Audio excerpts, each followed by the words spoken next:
Gladys Reyes, prangkang ibinuking sina Kim Chiu at Paolo Avellino.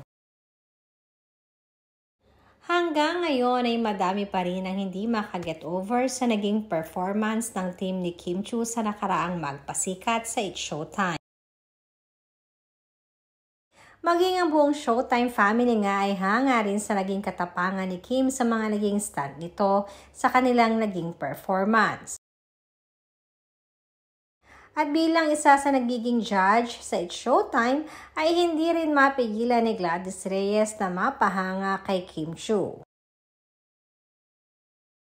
Lahat di umano ng mga challenges na ibinabato niya kay Kim, maging sa paghuhula hoop, ay hindi nito inuurungan. Pagpapatunay nga ni Gladys, hindi lamang di umano napaka-talented ni Kim Chiu, kundi napakabait din at marunong makisama. Kaya naman humiling din si Gladys ng isang interview para kay Kim Chiu, kung saan ay pinahayag ni Gladys ang kanyang naging paghanga kay Kim.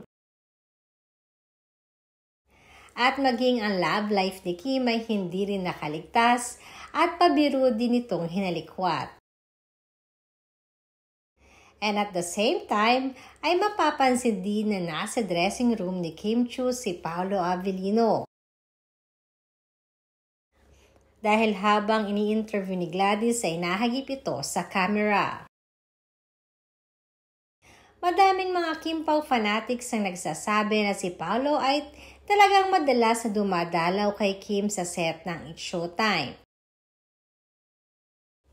Hindi rin maiwasang kiligin ni Gladys Reyes nang malaman ito. At ayon pa kay Gladys ay deserve ito ni Kim Chiu.